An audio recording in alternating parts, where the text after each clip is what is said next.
I wish all of you with your families are in good health and taking all precautions to protect everyone from coronavirus.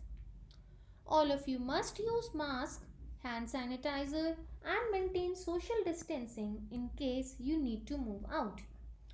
Keep on washing your hands with soap for 20 seconds frequently. Now, let's study part 2 of the chapter वस्त्र एवं परिधान के लिए design. हमने पिछले भाग में design क्या होता है तथा डिज़ाइन के तत्व पढ़े थे। आइए अब आगे बढ़ते हैं। डिज़ाइन के सिद्धांत। डिज़ाइन के सिद्धांत वे नियम हैं या वे रूल्स हैं जो हमें बताते हैं कि कला के तत्वों को किस प्रकार किसी ड्रेस में व्यवस्थित करें जिससे उस ड्रेस का डिज़ाइन देखने में आकर्षक लगे। कला के सिद्धांत कितने होते हैं? ये 5 होते हैं। पहला, अनुपात, संतुलन, दबाव या महत्व, लय या आवर्तिता और अंत में सामंजस्यता या अनुरूपता। शुरुआत करते हैं अनुपात से। परिधान डिजाइन में अनुपात का अर्थ है परिधान के एक भाग का दूसरे भाग के साथ तथा सभी भागों का परिधान के संपूर्ण डिजाइन के साथ उचित संबंध होना। एक अच्छे डिजाइन में विभिन्न तत्वों को इतनी कुशलतापूर्वक मिलाया जाता है कि एक भाग कहाँ समाप्त होता है और दूसरा भाग कहाँ से शुरू होता है यह आसानी से समझ नहीं आता। डिजाइन में तत्वों का सम्मिश्रण माप, रंग, आकृति तथा बुनावट द्वारा किया जा सकता है, परंतु इनको समझने से पहले हमें यह जानना जरूरी होगा कि ड्रेस डिजाइनिंग में शरीर को 8 भागों में विभाजित किया जाता है। चित्र की मदद से आप इन भागों का विभाजन समझ सकते हैं। इस अनुपात को यूज करने के लिए स्वर्णिम माध्य यानी गोल्डन मीन यूज किया जाता है। अधिकतर परिधानों में 3/5/8 से 5/8/13 और इसी प्रकार के अन्य अनुपातों का प्रयोग किया जाता है। इसे स्वर्णिम माध्यम कहा जाता है। सभी प्रकार के अनुपात में हर भाग का बाकी सभी भागों से एक जैसा संबंध होता है। अधिकतर पोशाकों को क्षैतिज रूप से 3/5 या 5/8 या 8/13 भाग में बांटा जाता है। पोशाक तभी आकर्षक लगती है यदि ब्लाउज, स्कर्ट तथा संपूर्ण शरीर क्रमशः 3/5/8 के अनुपात में प्रदर्शित किया गया हो। एक स्कर्ट और ब्लाउज पोशाक में ब्लाउज 3 प्रदर्शित करता है तथा स्कर्ट 5 प्रदर्शित करता है और संयुक्त प्रभाव 8 प्रदर्शित करता है। आप चित्र में देख सकते हैं कि जब ड्रेस को 3/5 की रेशो में बनाया जाता है तो वह ज्यादा अच्छी लगती है। आइए अब हम जानेंगे कि विभिन्न तत्वों द्वारा किसी कपड़े से अनुपात कैसे क्रिएट करते हैं। कि विभिन्न तत्वों द्वारा किसी कपड़े में अनुपात कैसे क्रिएट किया जाता है। बच्चों, हम रंग, बुनावट, आकृति तथा रूप की मदद से अनुपात उत्पन्न कर सकते हैं। रंग का अनुपात। स्वर्णिम माध्य का उपयोग करते हुए रंग का अनुपात उत्पन्न करने के लिए कमीज और पैंट अथवा ब्लाउज और स्कर्ट के विभिन्न रंग पहने जा सकते हैं। बुनावट का अनुपात। यह तब प्राप्त होता है जब पोशाक बनाने वाली सामग्री की विभिन्न बुनावटें पोशाक पहनने वाले व्यक्ति का साइज बढ़ा या घटा सकें। आप चित्र में देख सकते हैं कि मोटी बुनावट वाला कोट पहनने से महिला का साइज बड़ा लग रहा है। आकृति तथा रूप का अनुपात। एक पोशाक में कलाकृतियां अथवा छपाई का आकार और स्थिति पहनने वाले के शारीरिक आकार के अनुपात में होनी चाहिए। उचित अनुपात में पहने हुए वस्त्र व्यक्ति के दोषपूर्ण शारीरिक अनुपात को एक उचित अनुपात में होने का आभास देते हैं। उदाहरण के लिए गर्भवती महिला द्वारा पहने जाने वाली ऊंची कमर की कुर्ती उसके बढ़े हुए पेट को छुपा लेती है। समान विभाजन व्यक्ति को दिखने में छोटा और चौड़ा बनाते हैं, जबकि असमान क्षैतिज विभाजन व्यक्ति को दिखने में पतला बनाते हैं। संतुलन यानी संतुलन का अर्थ होता है कि जब आप दो हिस्सों को देखें तो वो दोनों हिस्से बराबर लगें। संतुलन को पोशाक के केंद्र बिंदु से भार के एक समान वितरण करने के रूप में परिभाषित किया जाता है। हर पोशाक को ऊर्ध्वाधर दाएं और बाएं तथा क्षैतिज ऊपर से नीचे रूप से दोनों प्रकार से संतुलित करना आवश्यक होता है।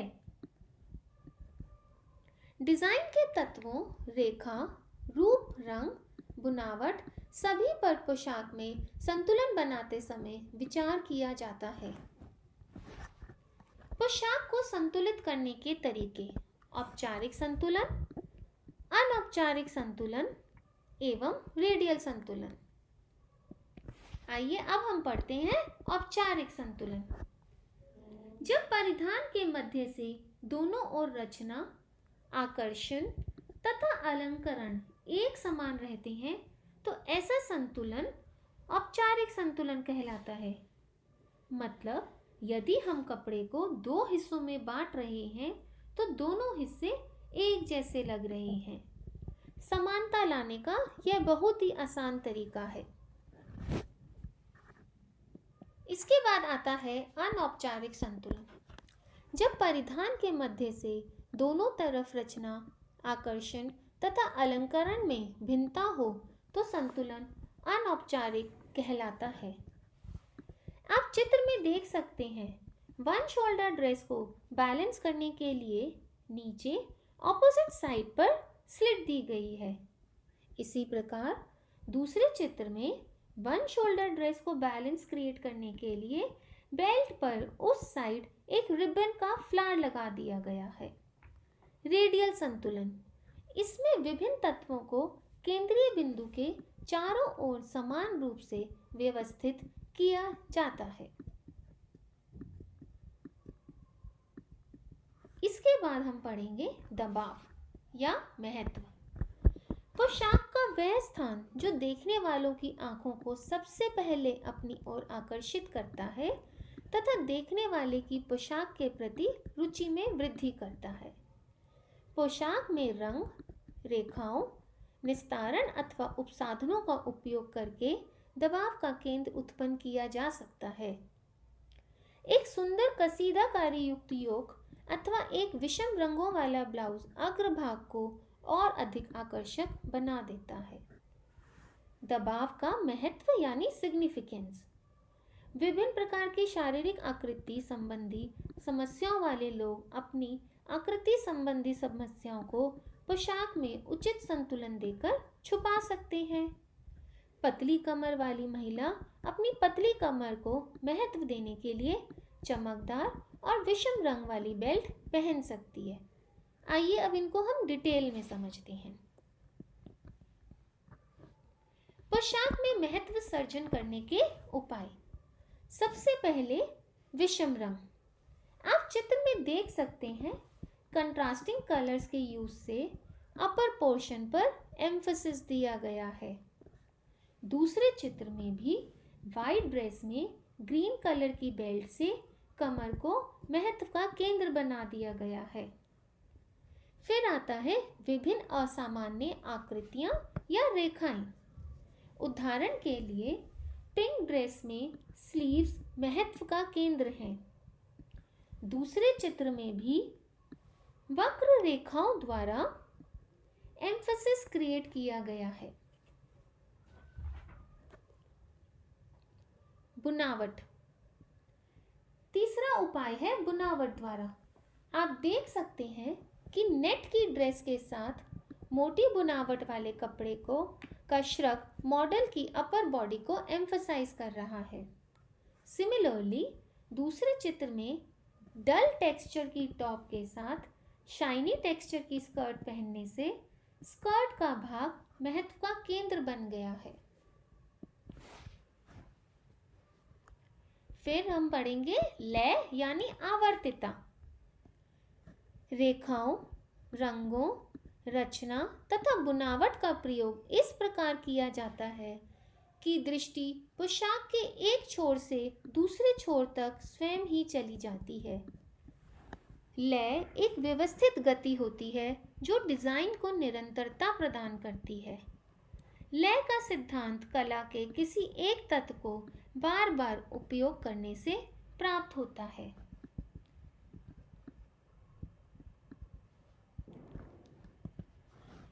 परिधान में लय सर्जित करने के तरीके। सबसे पहले दोहराकर, जैसे कि रेखाओं को दोहराकर, कलर के शेड्स को रिपीट कर कर या अलंकार को रिपीट कर कर रिदम क्रिएट की जा सकती है। फिर आता है समांतरता। कला के तत्व एक दूसरे के समांतर यानी पैरेलल होते हैं, जैसे योक में चुन्नटें अथवा स्कर्ट में धारदार चुन्नटें। तीसरा तरीका है श्रेणीकरण, यानी कि आकार को धीरे धीरे बढ़ाना या घटाना। जैसे कि आप देख सकते हैं, बो का साइज धीरे धीरे ऊपर से नीचे कम होता जा रहा है। सिमिलरली दूसरे चित्र में लाइंस की विड्थ या चौड़ाई ऊपर से नीचे बढ़ रही है। कलर्स के डिफरेंट शेड्स द्वारा भी श्रेणीकरण प्राप्त किया जा सकता है। For example, dark to light, light to dark. इसके बाद आता है विकिरण। आंखें एक केंद्र बिंदु से एक व्यवस्थित तरीके से गतिमान होती हैं।